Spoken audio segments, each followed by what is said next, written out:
This is a tough time of year sometimes to pull things together because we get into this weird 2-week period of the year where nothing seems to happen and everything seems to happen, right? We had that 3-month build-up to Christmas.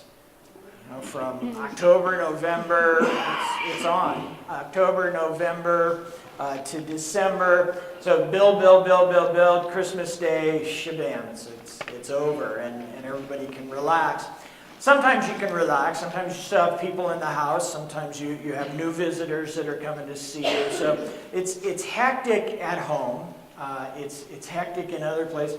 But then at work, the normal schedule is kind of tapered off. Customers aren't doing things, or you're not active in things. So, and then you have the 2 holidays, right? Either right in the middle of the week, or this year at the end of each week. So everybody's gearing up for a short. So it's kind of an odd period.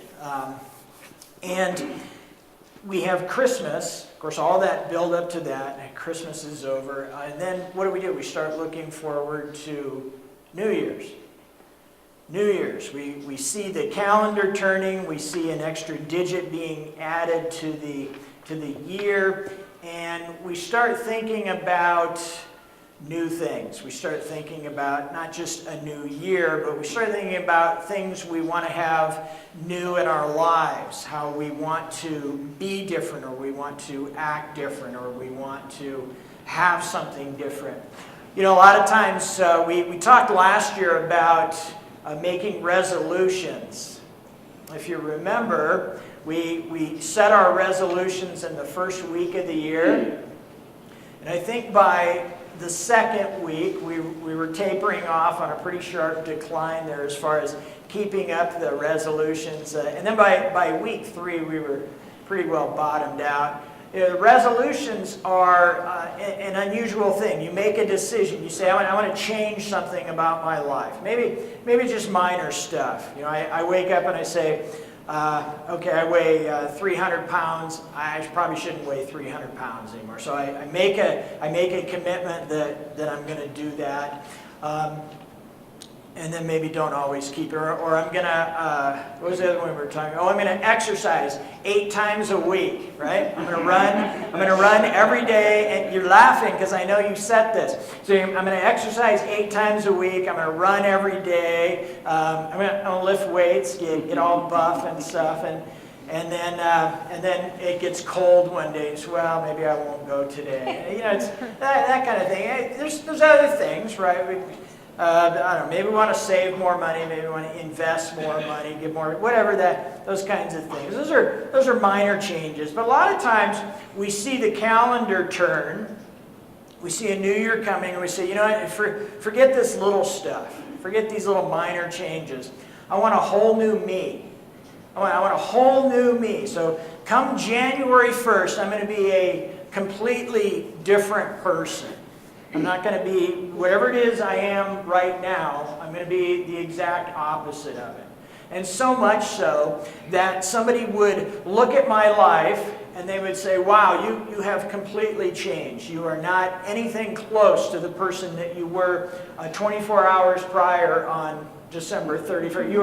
You are completely different. And it's one thing to say that. I want to be a whole new person. I want to be just completely different in every way. It's easy to say that, but it's hard to do, isn't it? It's very difficult to cross over from who you are to who you want to be. And that's the biggest part of that, is a lot of times we say these things without having some concrete picture in our mind of where we're going and what we want to be. You make that thing, I'm going to exercise 8 times a week, period, and there's no end to that. I'm going to exercise 8 times a week so that I can run a marathon, or I'm gonna run, or I'm gonna diet, I'm gonna do whatever it is so that I can see something different there.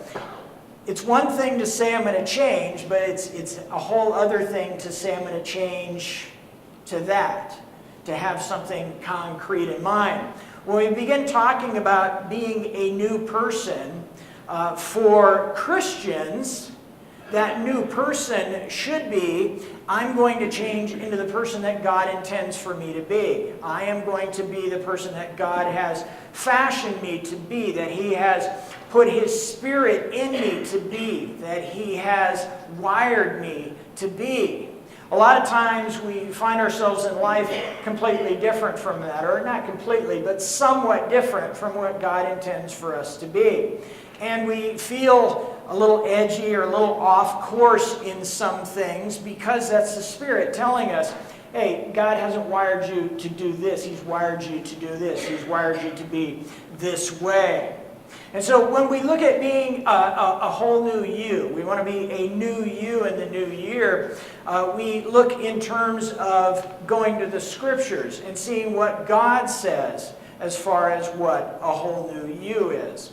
It's not just, something on the outside. It's not just our appearance. It's not even just our behavior. It's everything about us, starting from the inside and then radiating out. As I was thinking about this, one of the pictures came to mind of something that we talked about just a couple of weeks ago. We were talking about Israel and a decision that they had to make. Remember, they had got to the edge of the Red Sea, and hope lay just on the other side. Death behind and hope on the other side. And they were standing there with their toes in the water and tempted to look back, right? Pharaoh's army is coming up behind them. They got no place to go except to cross that sea, to cross that water.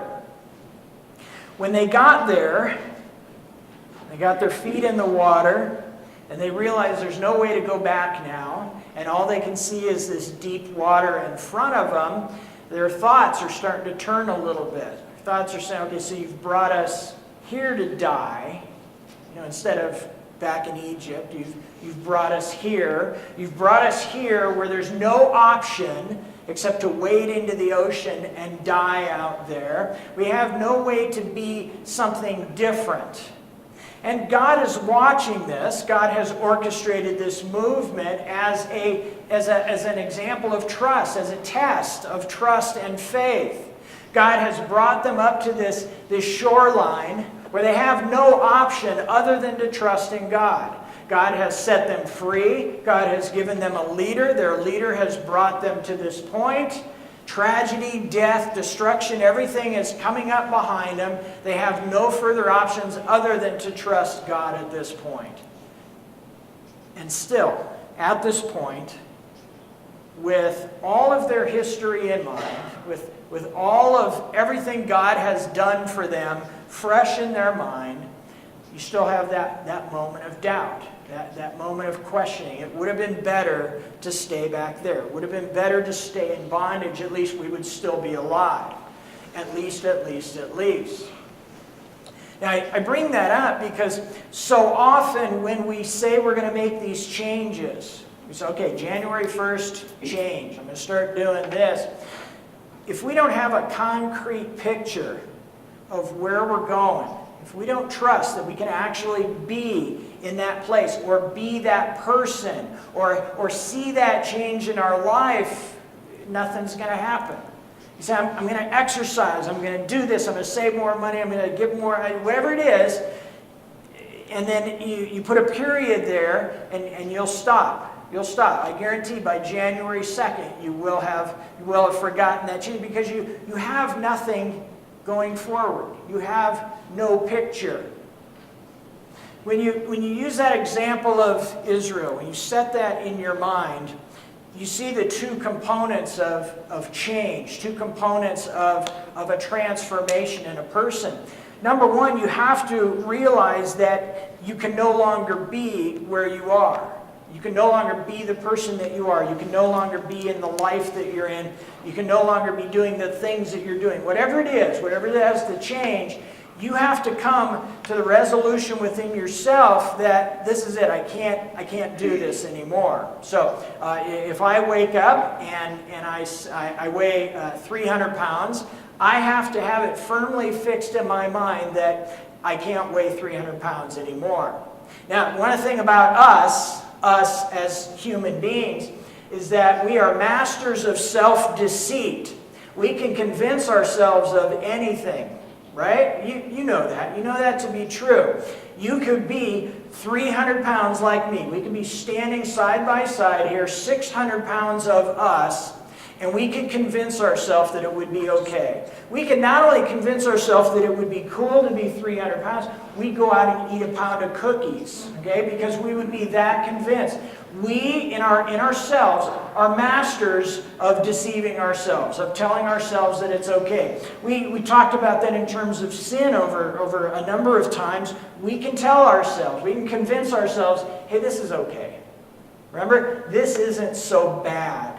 Because our bar is always, I haven't killed anybody. So as long as you haven't killed anybody, everything that falls below that bar, man, that's okay. That's okay. 300 pounds is okay. Whatever it is, we can convince ourselves of that. So, Israel's at that same point we would have been better off being slaves and being beaten back in Egypt than standing here having to change.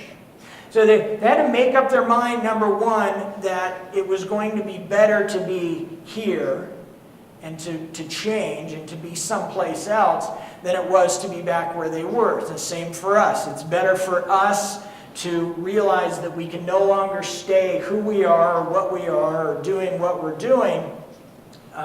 And that propels us forward. That moves us forward. The second half of that, it's the same part of that story, is you have to be able to look across that ocean, that sea in front of you, and realize that everything you want is on the other side of that ocean.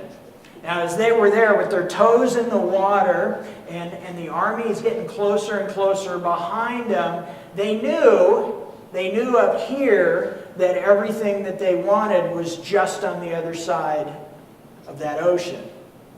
If there was just a way across, if they could swim or wade or do whatever. The same for us. If we finally come to a realization that we can no longer be who we are, we can no longer be what we are, then we also have to cement in our minds the other half of that equation, and that is what's over there, the transformed person, is far better. It's far more desirable than being here.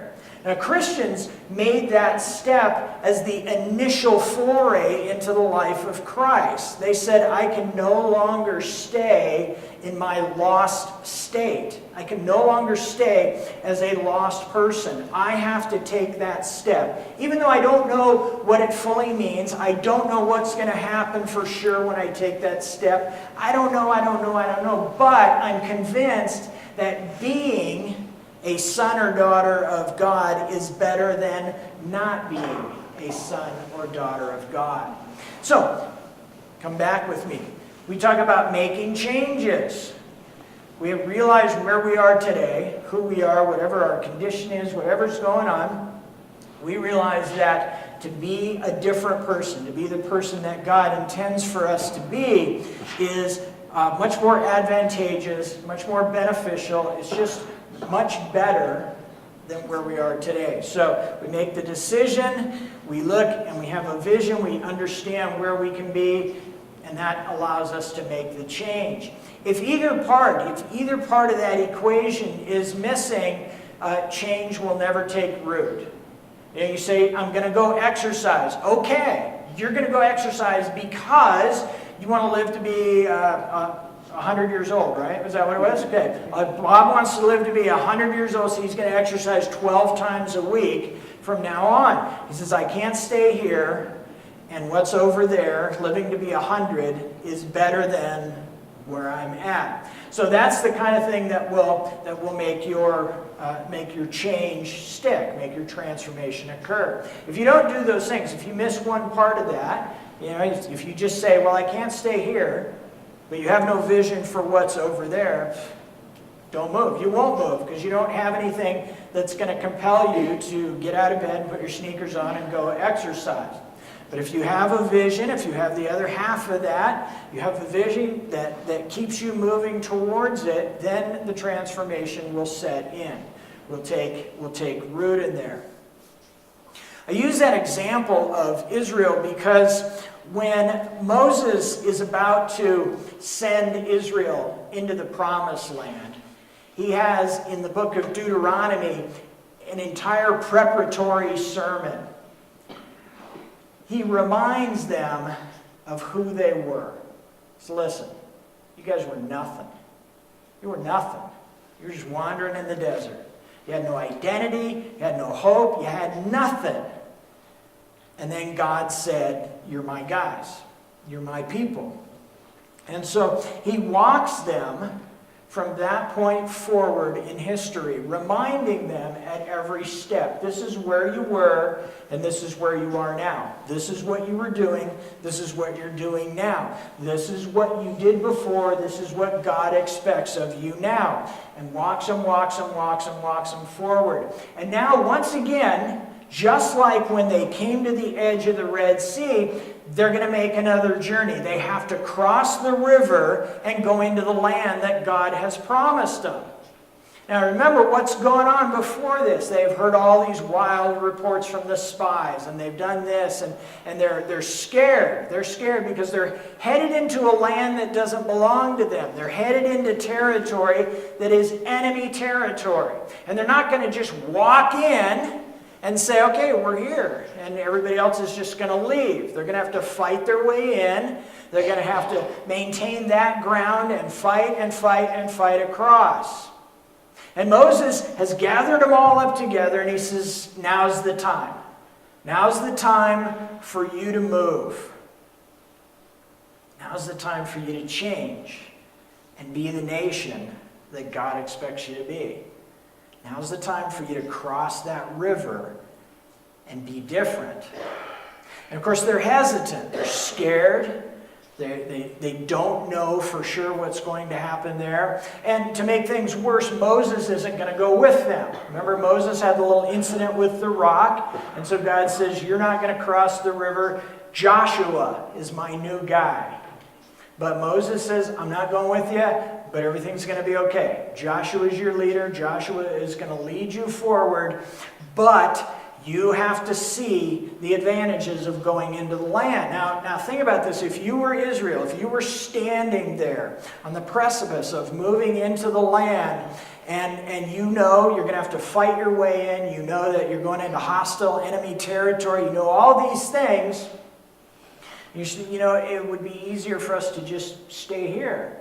We could set up a nice camp over here. We've got the tabernacle. We could hook that up. Everything would be grand. And here's Moses saying, no, it's better over there. It's better over there because that's what God intends for you. In chapter 30 of Deuteronomy, we have a very familiar passage. The author of life and death. I'm going to start reading in verse 11 here. Now what I'm commanding you to do, what I'm commanding you today is not too difficult for you or beyond your reach. It is not up in heaven so that you have to ask who will ascend into heaven to get it and proclaim it to us so we may obey it. Nor is it beyond the sea so that you have to ask who will cross the sea to get it and proclaim it to us so that we may obey it. No, the word is very near to you. It is in your mouth and in your heart so that you may obey it.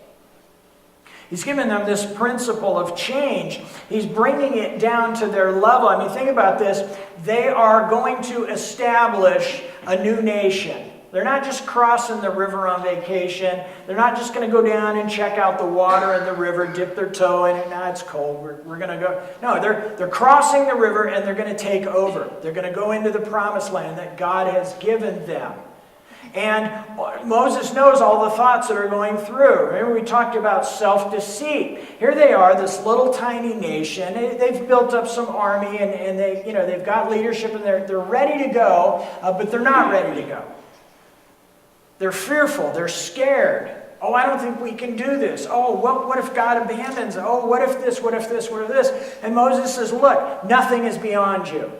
God is with you. God is within you. God is leading this whole thing forward. Nothing is beyond your reach. You don't have to reach. You don't have to swim. You don't have to do anything. All you have to do is trust God. All you have to do is trust that He has called you to go from here to there, and you'll be there. And still they're hesitant. Still they're concerned about the unknowns, the things that they don't understand. So Moses lays it out for him. He draws a line. A lot like what Joshua does at the end of Joshua. Joshua gathers all Israel together and he says, listen, as for me and my house, we're going this way. You guys are free to go wherever you want. You know what the right thing to do is, but this is where we're going. So Moses is doing the same thing here.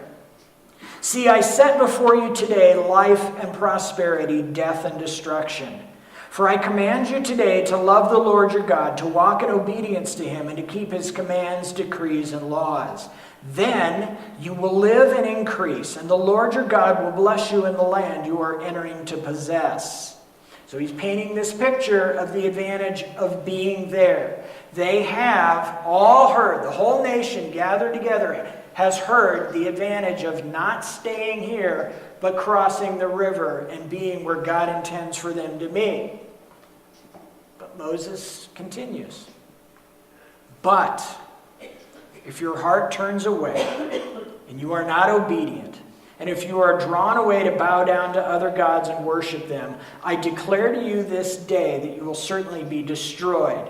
You will not live long in the land you are crossing the Jordan to enter and possess. This day I call the heavens and the earth as witnesses against you, that I have set before you life and death, blessings and curses.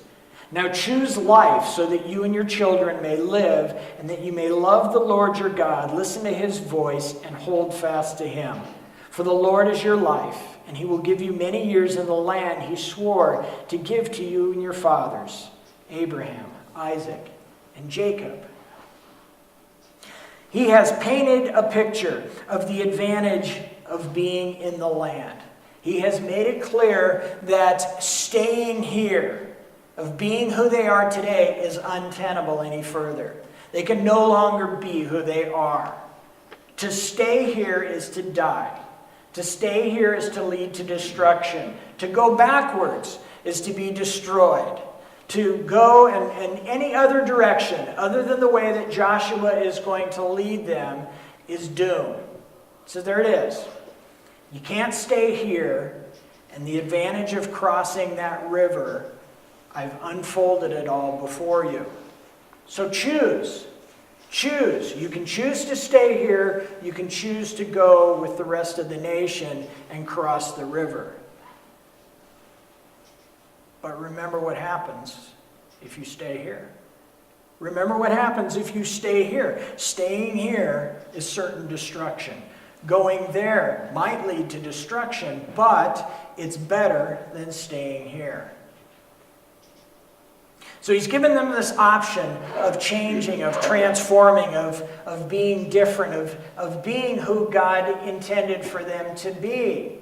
Now, I'm sure that there were a number in the tribe, a number in all the tribes who were hesitant to cross that river, that were hesitant to go into the new land simply because they had doubts, because they didn't fully understand what was going on.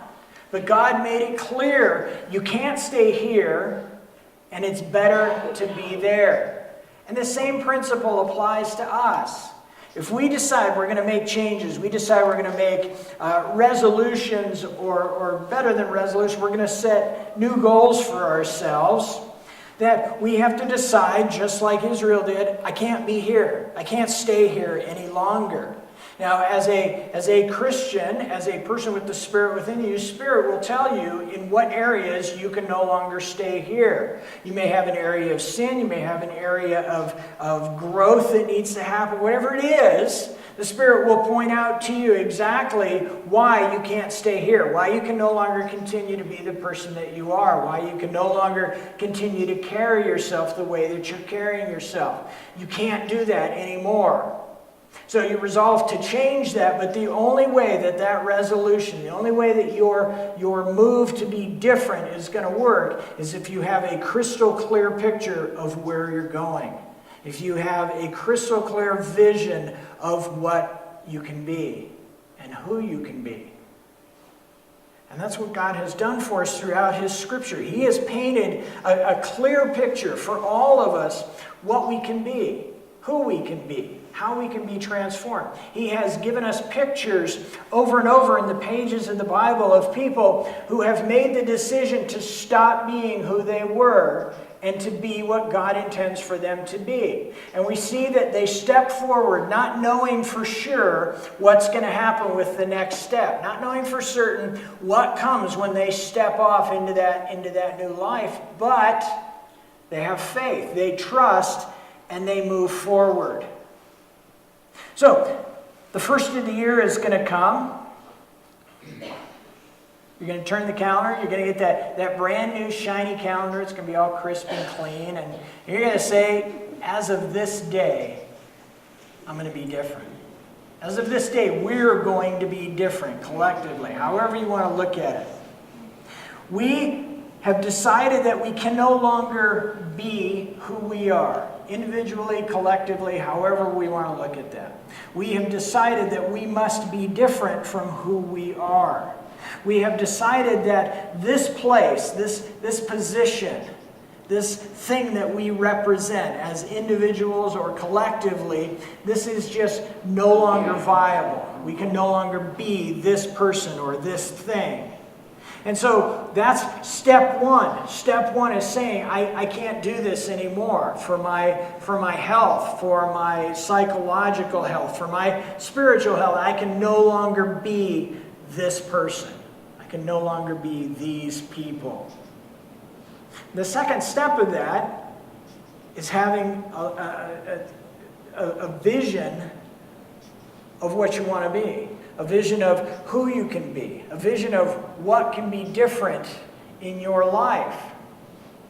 One of the things that we have as a fellowship of believers, one of the things that the Spirit does for us is that because we are connected, because we are wired together, the Spirit can bring people into our lives to point out what is necessary for us to change, what needs to move us along.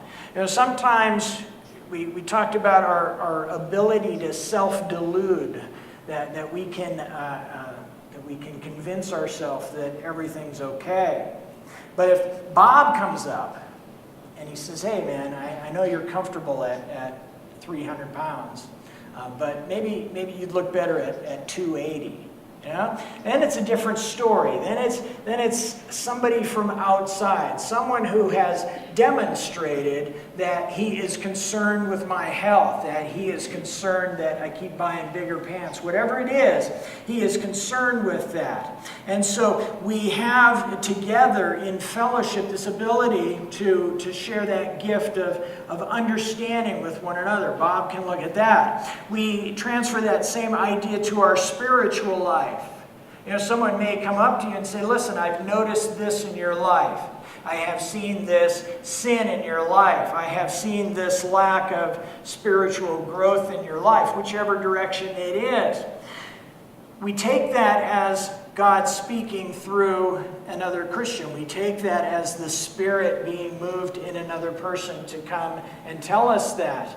It's that kind of outside influence. It's that kind of influence in the Scriptures. It's that kind of influence maybe in one of the songs that we sing that moves us forward, that convinces us that no, it's not okay to remain as a spiritual infant. No, it's not okay to be unhealthily heavy. No, it's not okay to do this or this or this. We have a lot of influences that come. If we're open to those influences, if we take those influences and let them actually move us, then that gets us to step one. That gets us to that point where we are convinced that this place, the way that I am today, the place that we are today, is just no longer viable. I can't stay here any longer. It brings us right to the edge of our own little ocean. We can't do what's behind us anymore. We can't be the people that we've been for all these years. I can't be the Warren that I've been. I need to be different. And you get to that point, and then you got to have a vision for going forward. You've got to understand that, yeah, that's no good anymore, but where am I going? Where am I going? What am I headed to? Who can I be? We'll talk about that next week, but this first thing is cementing this idea in our head that where we are, if you're going to make a change, that where we are, who we are, what we're doing, etc., etc., etc., is just no longer viable. That you can no longer act the way you're acting, you can no longer think the way you're thinking. Whatever it is, you've got to convince yourself of that fact. And you've got to allow your brothers and sisters to speak into your life, to allow the scriptures to talk to you, to allow whatever method God wants to use to convince you to move forward, to move you forward. Once you've committed in your heart that you can't stay in this place any longer, you're 90% of the way to actually transforming. You're the majority of the way forward. As long as we live in this self-delusion where everything's okay, everything's going to work out, everything will be okay, you'll never move forward. You'll say you're going to move forward, you say you're going to change, you'll say that things are going to be different, but they won't, because you're not convinced that this is no longer good. But once you get it in your head, once you have cemented in your heart that I can't do this anymore, this just no longer works for me, you're better than halfway towards your goal. Then you start looking forward and painting for yourself in your mind a picture of what things can be and who you can be. This is what Moses is doing as he leads these people forward. He's saying, listen, you can't stay here. You can stay here, but you're going to die. You can go that way and you're going to die. But what God has called us to do is cross this river and inhabit the land. And no matter what we face over there, this is what he's called us to do. So that, despite all of its troubles, despite what may come, despite everything, that over there is infinitely better than staying right here. So if you're looking forward, if you're looking up to New Year's, and you're saying, okay, I'm going to change this and this and this in my life, I would start with maybe just starting this. I wouldn't run up too big of a list. But if you've decided you're going to change one thing, you've got to decide right away that you just can't continue to be who you are, what you are, doing what you're doing, whatever it is that you're going to change. Once you've done that, you're moving forward. And even though we've talked about grand life change here this morning, the same thing applies to smaller changes within yourself. If what you have in mind is just some tweaks around the edges for the upcoming year, the same thing applies. You've got to be convinced that this is worse than that you can no longer be who it is you are. So if a new you is in the cards for a week from now, if you decide that as of New Year's next week, that a whole new you is there, start working right now. Start establishing in your mind that thing that you can no longer be, that thing that you can no longer carry in yourself. And then use that to start looking forward at what you can be, at what God intends for you to be. Amen? Let's pray.